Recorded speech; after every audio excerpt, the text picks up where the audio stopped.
یہ آپ حدیث بھی سنا دیں, اور اس کے بعد میں چاہوں گا کہ پراپر آداب, ٹیکنیکل آداب, جیسے حمد پہلے کی جائے اسٹیپ نمبر 1, پھر درود ابراہیمی, کیونکہ دعا اٹک جاتی ہے, درود نہ بھیجا جائے, درود ابراہیمی پڑھنا ہے, یا چھوٹے والا بھی اللہم صلی وسلم علی نبینا محمد. یہ کچھ لوگوں کے سوالات ہیں. بالکل. اس کے بعد اپنے گناہوں کا اقرار, اور پھر دعائیں. بالکل. تو یہ بھی ہم ڈسکس کرتے ہیں. آپ وہ بات میں یہ کر لیتا ہوں کہ سب سے امپورٹنٹ بات کہ دعا کی قبولیت کا مفہوم کیا ہے, اور میں ہمارے پیارے استاذ شیخ انس ہیں ان کی میں بات انشاءاللہ وضاحت کروں گا. حدیث میں آتا ہے اللہ کے رسول صلی اللہ علیہ وسلم نے فرمایا کہ جب بھی کوئی بندہ اللہ تعالیٰ سے دعا کرتا ہے اور وہ دعا کسی گناہ کے بارے میں نہیں ہے اور اس طریقے سے قطع رحمی کے بارے میں نہیں ہے, یعنی اپنے ریلیشنس کو اپنے ریلیٹیوز کے ساتھ خراب کرنے کے بارے میں دعا نہیں ہے, تو اللہ اس کی دعا کو قبول کرتا ہے, لیکن 3 طرح سے. ایک تو یہ ہے کہ اما ان یعجل له دعوت, کہ ایک تو اس کی جو دعوت ہے, جو دعا ہے, اس کو اللہ فوراً قبول کر لیتے ہیں, یعنی جو مانگ رہا ہے اس کو وہ مل جاتا ہے, جو مانگ رہا ہے مجھے یہ اسپیسیفک چیز آئی اس کو مل جاتی ہے.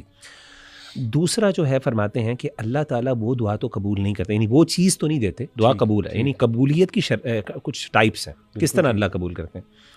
اللہ اس سے اس جیسا کوئی ہارم ہے اس کو دور کر دیتے ہیں. اور تیسری چیز آپ نے فرمایا کہ وَإِمَّا أَن يَدَّخِرَهَا لَهُ فِي الْآخِرَةِ, کہ اللہ تعالیٰ اس سے وہ ہارم بھی تو دور نہیں کرتے, ہارم تو دور نہیں کرتے, لیکن اللہ تعالیٰ اس کو اس کے لیے آخرت کے لیے اسٹور کر لیتے ہیں. صحیح. یہ تو مثالیں ہیں نا. تو شیخ انس ہمارے استاذ ہیں, وہ کہتے ہیں کہ اس کے اندر ایک آرڈر ہے, اور وہ کہتے ہیں آرڈر یہ ہے کہ سب سے دعا کی قبولیت کا سب سے ہلکا درجہ, لووسٹ فارم یہ ہے کہ انسان جو مانگ رہا ہے اس کو مل جائے. اور وہ کہتے ہیں اس پہ غور کریں, لووسٹ یہ اللہ کی سب سے کم یعنی سب سے چھوٹی نعمت ہے. نعمت ہے اللہ کی. اس سے بڑی نعمت کیا ہے کہ انسان کو وہ چیز نہیں مل رہی, لیکن انسان سے ایک ہارم دور ہو رہا ہے. علی بھائی ذرا غور کریں, اگر انسان کو یہ آپشن ملے کہ there is a harm that you have to suffer, اور there is a benefit that you can take, and you have to choose between them, ہر بندہ کس چیز کو چوز کرے گا کہ ہارم اوائڈ ہو جائے. ہارم اوائڈ, بالکل. ہر بندہ سائیکالوجی ہے, یعنی جلب المنفع و دفع الضرر, پورا یہ کانسیپٹ ہمارے دین کے اندر. ہمیشہ جو ہے نا ایول کو ڈیٹر کرنا پریفر کیا جاتا ہے over any acquisition of any benefit. صحیح. یہ دنیا کا. اب مجھے بتائیں کہ اللہ, ایک بندہ گاڑی مانگ رہا ہے اللہ سے, اب اللہ کو پتہ ہے کہ اس گاڑی کے بعد اس کا ایکسیڈنٹ ہونا ہے. صحیح. اب ایک بندہ کہتا ہے چلے جی میں ایکسیڈنٹ قبول کر لوں گا لیکن مجھے گاڑی مل جائے, کبھی کوئی نہیں کرے گا. ایک بندے کو پتہ چل جائے نا میرا ایکسیڈنٹ ہونا, کہے گا نہیں میں کبھی نہ لوں. بالکل صحیح. سمجھ رہے ہیں نا. تو ہو سکتا ہے کہ اللہ تعالیٰ اس جیسی ایک شر کو اس سے دور کر دیں جو اس کی بظاہر, اب وہ دعا یعنی دعا قبول ہو رہی ہے تو یہ ہو رہا ہے نا, یعنی وہ دعا اللہ کہتے ہیں کہ میرے بندے کو میں شر دور کر دیتا ہوں, یہ چیز نہیں دیتا, اس کے بغیر تو رہ لے گا, لیکن یہ اس کے بغیر یہ اس کے لیے. اور تیسری چیز شیخ انس کہتے ہیں کہ وہ تیسرا سب سے بڑی بات یہ ہے کہ اللہ دنیا میں تو انسان کو نہیں دیتے اور آخرت میں دیتے ہیں. اور علی بھائی انسان کو نہیں پتہ, دیکھیں دنیا کی مشکلات تو انسان کو گزر جاتی ہیں, قیامت کے دن نا ایک بندہ ترسے گا ایک ایک نیکی کو, اور اس وقت جو ہے سبحان اللہ یعنی یہ حالت ہوگی کہ ایک بندہ اپنی اولاد بھی اللہ کے سامنے دینا چاہ رہا ہے. امیجن کریں ایسے موقع پر جہاں پہ چھوٹی چھوٹی نیکی انسان کی الٹیمیٹ فیٹ کا فیصلہ کر رہی ہوگی, اس موقع پر اللہ تعالیٰ انسان کی وہ دعائیں کھول کے لائے گا اور کہے گا کہ میرے بندے تو نے مانگی تھی, تو سمجھ رہا تھا میں قبول نہیں ہوئی, لیکن میں نے کہا سب سے بیسٹ یہ کہ میں اس کو اس وقت دوں گا جب اس کو ضرورت ہوگی. میں نے اس کی بڑی مزے کی مثال, وہ ہم جاتے تھے, اس کی بڑی ایک ریلیٹیبل مثال میں آپ کو دیتا ہوں.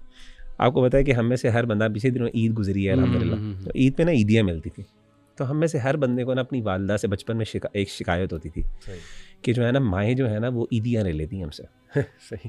ہر بندے کو یہ شکوہ ہوتا ہے, تو مجھے بھی شکوہ تھا کہ وہ مجھے, اور میں نے حساب رکھا ہوتا تھا کہ مجھے اتنی عیدی ملی فلاں سے ملی ہے, تو امی نے لے لی. اچھا اماں کو نا, اماں کیوں وہ مائیں کیوں لیتی تھیں عیدی, اور یہ ہمارے ساتھ ہوتا تھا, پتہ نہیں مائیں کیا کرتی ہیں, ہر بندے کی ماں کو مطلب فرق, انداز فرق ہوتا ہے.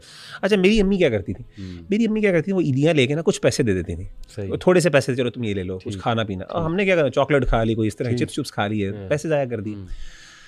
ہوتا یہ تھا کہ جب ہم کسی جگہ پہ ٹریول کر رہے ہوتے تھے, مجھے کوئی کھلونا نظر, مجھے گنز کا شوق ہوتا تھا بہت زیادہ, تو مجھے کوئی نا گن نظر آتی, وہ ٹوائے گن وغیرہ نا, اب میں بڑی حسرت سے دیکھ رہا ہوتا, مجھے چاہیے. تو اماں کیا کرتی تھی, وہ جو میری عیدی ہوتی تھی نا, میں نے حساب رکھا ہوتا, کہتی ہیں یہ تو میرا عیدی کے پیسے ہیں نا, اس سے میں تمہیں گن لے کے دے رہی ہوں.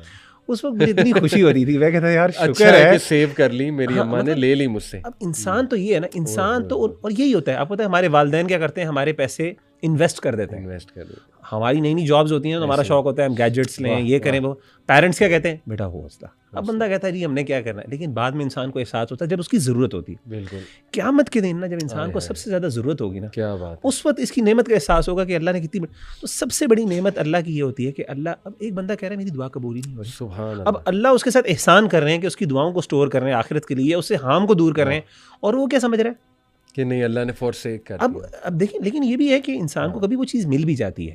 تو دیکھیں جب بھی اگر آپ کنڈیشنز کو اور آداب کو پورا کر رہے ہیں نا, اگر اس کے باوجود آپ کی دعا قبول نہیں, یعنی آپ کو لگ رہا نہیں مل رہی, آپ خوش ہوں کہ Allah has chosen something better for you. بڑے درجے پہ کوئی اللہ نے سیو کر لیا میرے لیے, کیا بات.